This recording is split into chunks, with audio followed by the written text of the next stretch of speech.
오늘은 마가복음 8절 말씀입니다. 그분의 형제들과 원래 일반적으로 이제 그분의 어머니와 형제들이 순서가 돼야 되는데, 여기서 형제들과 어머니는 뭡니까? 거의 앞장서를 때 지금 형제들이 또 광분한 거예요. 형제들이. 그래서 이제 일반적으로 더 광분한 사람들이 앞에 오죠. 영적으로 좋은 경우도 좋은 경우 앞에 오고, 나쁜 경우도 나쁜 사람이 앞에 오고, 하시면 광분했는데, 형이 미쳤다는 거죠, 큰 형이. 그래서 이제 형들과 어머니가 와서 밖에 서서 그분에게 사람을 보내. 자, 이제, 사람이 많으니까, 이게 지금 어떻게 못하니까, 이제, 이렇게 접근할 수 있는 사람이 있죠. 제자한테 말씀 전해 주십시오. 해가지고 이제 사람을 보내. 그분을 불렀습니다. 왜? 그러니까 나오라는 거예요. 안에서 이제 우리가 못 가니까. 자, 이거 뭘까요? 이유는 은혜 받으는 목적도 아니고, 이유는 예수님의 사역 자체를 무너뜨리는 방법입니다. 사역을 무너뜨리는데 형제들과 어머니가 무너뜨리는 거예요. 이유는 딴 거 아니에요? 미쳤다 그거예요. 그러면 우리는 생각할 때 이걸로 무너질까요? 무너지죠. 이 사역이 무너지면요, 이 가족들의 이 간섭과 가족들의 이 영이 아주 좋은 방법이에요. 마귀가 볼 때는요. 마귀들은요, 가까운 사람을 통해서 무너뜨립니다. 사역들을. 지금 12사절 뽑은 다음에 드디어 사역이 군중에 몰릴 정도로 드디어 시작됐는데, 그걸 무너뜨리는 방법들은 예수님께서 머리 하나 평생 선설 때까지 자기가 동생들을 키운 이 영적인 또 육적인 또 어떤 그 보호자로서, 또 어머니한테는 남편과도 같은 그런 맏아들로서 충성을 다했는데, 이 가족들과 이는 굉장히 깊죠. 그래서 이 가족애를 모든 영화들과 이 소설들이 그리면서 이것을 가장 중요한 인류의 어떤 뭐예요? 사랑과 선으로 부각시킵니다. 그래서 가족애를 이거 부각시키면서, 가족의 어거는 뭡니까? 이거는 나쁜 놈이 되는 거고요. 이거는 뭐예요? 사단이 되는 거예요, 구조를. 그래서 마귀가 쓰는 거예요.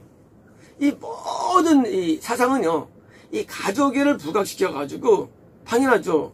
가족이 귀한 거니까. 그러니까 이제 가족애를 부각시켜가지고, 여기에 어긋나는 모든 진리들, 모든 사상들을요, 사단적이라고 매도시키는 거예요. 그래서 이제 무너지는 거예요. 우리 인간에게서는요, 가족애가 이게 뭐예요? 모든 선의 총화입니다. 그죠? 가족을 저버리는 거, 이 부모 공경, 형제 우애, 이 관계를 저버리는 건요, 무조건 사단적인 거예요. 라고 가르치고요. 또 그렇게 또 일반적으로 또 맞는 건 맞습니다. 어릴 때부터 학습이 되어 왔어요. 그래서 마귀는 드디어 뭐 쓰느냐? 드디어 이제 어떻게 쓰냐면, 이제 사역에 대해서 항상 쓰는 게 뭐예요? 항상 배우자나 부모나 가까운 가족을 통해서 뭐예요? 입김을 듣는 거예요. 그리고 그때 우리는 고통을 느끼죠. 내가 어머니에게 이런 고통을 느끼게 하면서도 이렇게 해야 되는 건가? 내가 아버지에게 고통을 주면서 이렇게 해야 되는 건가? 형제에게 하고 뭐예요? 드디어 마음의 양심을 파고들라는 거예요. 장사 없어요. 왜 장사 없느냐? 모든 사람에게는 가족애가 이게 뭐예요? 선이에요. 그죠? 이거 무너뜨리면 뭐예요? 악이 되는 거예요. 더 나가서 마음속에 뭐예요? 우리에게는 이 필러스, 사랑이 있지 않습니까? 그러니까 가족애를 들고 마귀가 들어오면요, 이건 꼼짝없어요. 이 당연할 수가 없어요. 왜요? 내 양심도 고통을 느끼고, 또 이 모든 사람들도 그것을 옳다고 여기고 있고, 거기다 또 뭐예요? 가족들이 하는 말은 또 더 말이 세죠. 이거 우리가 다른 사람 말해봤자 뭐 그냥 쓸쓸한 말이지만, 우리가 부인이 한마디 하면 뭡니까? 남편들이 막 머리가 막 아프잖아요. 또 남편의 말 한마디, 아니, 머리가 아프잖아. 왜요? 그 말이, 이게 파워가 세기 때문에. 여기 있는 이 바리새인들이, 서기관들이 예수님께서 미쳤다라고 한 공격도 크지만, 사실은요, 예수 입장에서는요, 이거는 내가 설명해주면 돼요. 근데, 가족들 오면 이건 설명이 안 돼. 왜요? 이거는 감정적인 부분이니까. 이거는 설명이 안 돼요. 가족들이 미쳤다면 그냥 미친 거예요, 사실은요. 그래서 드디어 마귀가 써가지고 올 때, 그때 우리가 어떻게 합니까? 우리는 이제 양자택일을 할 수밖에 없는 거예요. 가족을 버리느냐 하면 되는 거예요. 버리면 인륜을 저버리는 큰 대자가 되는 겁니다. 그죠? 않으면 하나님을 버리는 그 큰 대자가 되는 거예요. 둘 다 뭐예요? 딜레마예요. 가족을 버리느니 하나의 인륜 버린 큰 대제고, 하나님을 버리느니 역시 마찬가지로 이것도 대제고, 둘 다 대제로 빠져버리는 거예요. 양쪽 다. 이것도 못하고 저것도 못하는 거예요. 딜레마죠. 그러면 이런 문제들이 예수님에 있느냐? 그건 아니에요. 여기 이제 우리는 또 해야 돼요. 이게 예수님의 문제는 아니에요. 모든 크리스찬이 이런 문제를 당한다는 거예요. 우리 믿음의 원조 아브라함입니다. 아브라함이 말이죠. 드디어 이삭을 낳고 이삭이 한 15세 17세 됐을 때 갑자기 하나님께서 아브라함 하니까 아브라함이 내가 여기 있나이다. 너 내가 지시할 땅에 가서 네 아들 이삭을 거기서 번제로 올려라. 명이 떨어졌어요. 아들을 죽여도 대죄예요. 그죠? 이거 누구보다 대죄입니다. 말도 안 되는 거예요. 이건 완전 사입이에요. 그죠? 근데 명이 떨어졌어요. 안 하면 하나님께 또 대죄예요. 이런 딜레마가 오는 거예요. 이쪽도 대죄예요. 그때 아브라함이 밤새 고민하면서 한 게 아니라 다음날 아침 일찍 일어나가지고 사만 두라고 아이삭 때리고 그 3일길을 갑니다.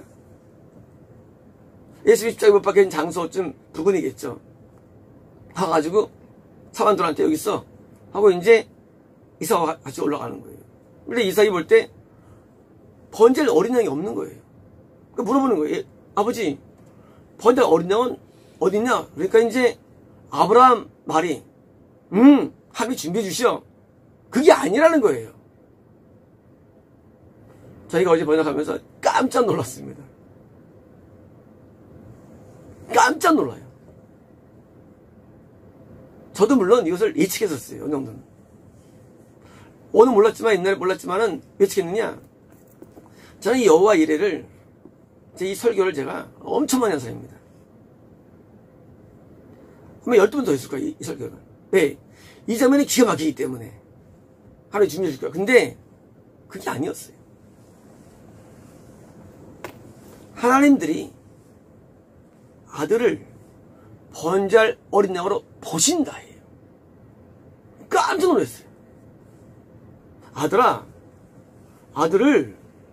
내 아들을 어린 양으로 보신다예요. 그런데 왜 그 5번에 있을까요? 이해가 안 되니까 오약한 거예요.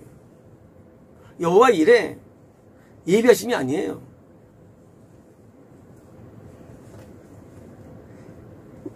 우리가 이제 이 종교마다 문제가 생기죠.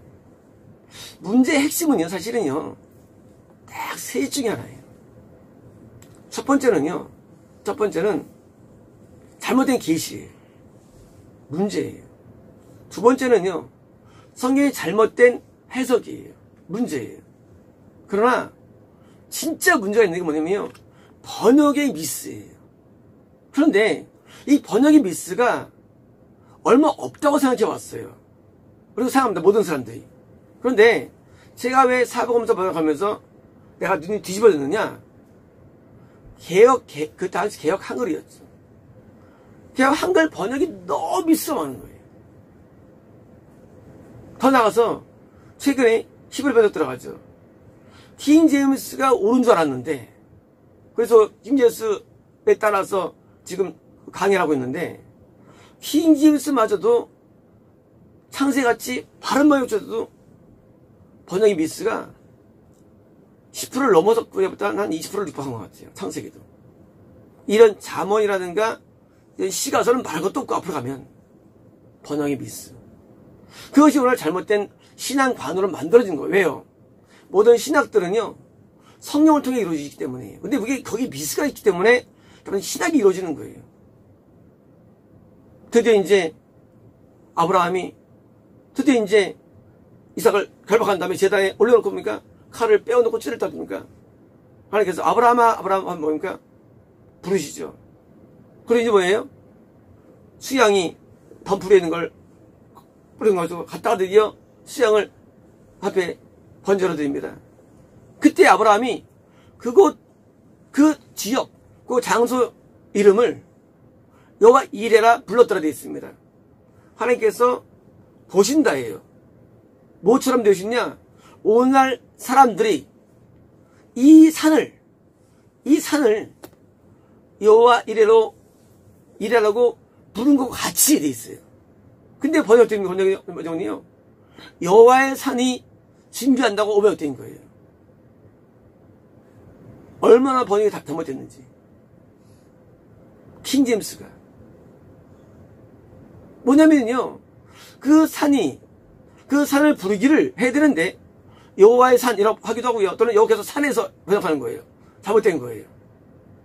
자, 그러니까 여호와 이레에 대한 완전한 잘못된 말미암아 우리는 예수 믿으면 입이 된다라고 자꾸 믿게 되는 바울과 다른, 바울은 분명히 말하기를 예수 믿어도 환난이 있고 고난이 있고 아픔이 있고 슬픔이 있고 모든 매맞음이 있고 설명해 나가는데, 구약에서 이런 것을 들여가지고 자꾸 바울 신앙 자체를 이걸 없애버리는 거예요. 예수님 신앙을 없애버리는 거예요. 뿐만 아니죠. 교회 다니면 몸이 낫는다. 예수님께서 다 고치셨다. 성경에서. 그 고침이 영적인 고침인데 다 육을 해석해가지고 오늘날 사람들이 병을 잘 고치면 어떻습니까? 신령한 것을 오해하고 그런 걸 참교를 오해하는 거예요. 잘못된 해석 때문에. 영적인 병으로 생각하는 사람 아무도 없다는 사실이에요. 뭐예요? 잘못된 해석들. 이것이 뭐예요? 그러니까 병들 고치면 예수님 당시처럼 예수님과 역사 나타나 생겼어라고 오해하니까 그러면 신령하게 보고, 그리고 다 기복으로 빠지는 거예요. 물질적인 하나님의 예배하심을 추구하게 되고. 왜? 그렇게 성경에 있으니까. 치료의 말씀 오해해가지고 치료를 마치 성령을 오해해가지고 마치 잘 먹고 건강한 게 이것을 축복으로 오해하는 이 사람들은 빠지는 거예요. 왜냐고요? 잘못된 성경에 대한 번역과 해석 때문이에요. 자, 마찬가지입니다. 똑같은 경우입니다. 아브라함이 이삭을 바치라는 이런 정말 가족애를 깨는 말도 안 되는 음성 들었을 때, 만약 아브라함이 하나님 아니셔 했다면요, 지옥 갔을 것입니다. 그런데 아브라함은 이때 뭐합니까? 아브라함은 하나님을 선택합니다. 그러면 이것이 가족애를 깨는 거냐 그겁니다. 아니에요. 많은 분들이 막이 당하느냐, 마치 내가 하나님을 선택하면 가족 사랑이 아닌 줄 알아요. 천만의 말씀입니다. 만약에 가족 선택하면요, 그거는 사랑이 아니고 그건 필러스예요. 가짜 사랑이에요. 아브라함이 이때 하나님을 선택해가지고 이삭을 바치죠. 그리고 뭐예요? 이제야 네가 나를 두려워하는 줄 알 거예요. 신앙이 확인된 장면이죠. 확인된 거예요. 하면 시험에 통과된 거예요. 시험에서. 마찬가지로 우리가 이런 순간에 하나님을 선택하면 하나님께서 가족을 뭉개는 게 아니라 가족들과의 더 나은 것을 주신다는 사실입니다. 어떤 것? 아가페를 주십니다. 가족들과의 아가페. 이제까지 필로스였어요. 가족들 관계가. 에로스였어요. 다시 아가페로 회복됩니다. 아브라함이 이삭을 죽이는 말도 안 되는 순간인데 드디어 어떻습니까? 수양이 와서 대신 죽어서 이삭도 살고. 하나님은 나쁜 분이 아닙니다. 하나님은 선한 분이에요. 근데 뭐예요? 마귀가 공격 들어오는 거예요. 가족을 들먹여가지고 너 말이야 가족을 사랑해야지. 다 묶어버려요. 또 우리는 하나님 사랑해야지 묶어버려가지고 그러니까 못합니다. 그때 뭐예요? 하나님 사랑이 첫째들인 계명이기 때문에 어떨 때입니까? 그 다음 계명들이 순서가 맞춰지는 것입니다. 모든 세상은요 첫 단추를 가족 사랑으로 끼웁니다. 첫 단추를 어떻습니까? 다 잘못되는 거예요. 첫 단추는요 마음을 다하고 뜻을 다하고 정성을 다하고 힘을 다하여 너희 여호와 하나님을 사랑하라 명령입니다. 이게 뭐예요? 진리예요. 둘째는 그와 같으니 두 번째 세컨드예요. 두 번째는 이웃사랑은 두 번째입니다. 가정은 이웃사랑의 시작되는 수발점이죠. 하나님을 사랑하면요 나중에 이제 맞춰집니다. 우리가 복음 전파할 때 막는 가족에 대한 문제들, 이것이 뭐예요? 이것이 하나님 사랑에 대해서 도전되는 건데 그것을 극복해야 되는데 여기서 넘어지면 안 되는 것입니다. 가족에는요 하나님 사랑을 전제할 때 바른 사랑이 이루어집니다. 왜 가족들을 주님께 인도하지 못할까요? 왜 가족들이 사랑 때문에 또 우리가 미끄러질까요? 그것은 진정된 하나님의 아가페가 없기 때문입니다. 하나님을 아가페라는 마음이 없으면은요 우리가 나중에 엉뚱한 데 가 있어요. 이 교회에 보면 이런 게 있습니다. 분명히 교회에 충성을 했어요. 근데 하나님은 나를 인정하지 않아. 그런 경우 있습니다. 제가 옛날에 청년부 때 충성했어요. 근데 하나님의 평가는 완전 빵점이었어요. 이런 거예요. 교인은 사랑하지 않고 청년만 사랑했던 거예요. 이거는 하나님 사랑이 아니었던 거예요. 나는 하나님 사랑을 오해한 거예요. 똑같은 거예요. 가족을 사랑한다? 그것이 빵점이에요. 왜 빵점이냐? 아니 먼저 하나님을 사랑해야 돼. 순서가. 교회는 사랑하지 않고 그게 담임 목사한테는 그냥 하고 내가 맡은 부서 이 청년부 기도하고 거기서 막 애를 쓰고 나중에 강단에서 마이너스를 짓으러 마이너스 점수로 그렇게 애쓰고 이렇게 했는데 근데 왜냐 그거예요. 이유가 사실은 성경 사랑은 또 아니었어요. 나를 사랑한 거였어요. 나를. 내가 소속된 내 기관이 부흥돼야 돼. 나를 사랑한 거였어요. 그게 포장된 거예요. 삶사랑 포장된 거였어요. 그게 똑같은 거예요. 가족 사랑이. 하나님 사랑하지 않으면. 그 포장이에요. 포장. 내가 교회 목사로서 기도해야 되는데 그 청년부에서 막 충성하면서 하면서 여기서 내 어떤 막 삶에 이루어지고 그걸 또 신앙으로 알고 있고 마찬가지로 우리는요 이런 잘못된 우선순위가 굉장히 많습니다. 분명히 내가 너를 인도하는데 목적이 하나님이 아니야. 말은 하나님이야. 내 부서, 내 이름, 내 역량 해가지고 이런 걸 인도하는 게 엄청 많습니다. 오늘날 기독교를 보십시오. 이유가 뭐냐 그거예요. 그런 일을 하는 이유가. 근거가 뭐냐 그거예요. 하나님 사랑하기 때문에 천만의 말씀에 자기가 맡았으니 하는 거예요. 안 맡았으면 관계도 안 와. 울지도 않아. 자기 사랑이 자기 목적이고. 저는 제가 옛날에 그런 과정을 겪었기 때문에 많이 강단에서 쫙기 때문에 깨달은 거예요. 내가 세상에 하나님을 사랑하지 않고 하도 많이 내가 혼나니까. 우리는 사람들이 보는 관점이 있고요.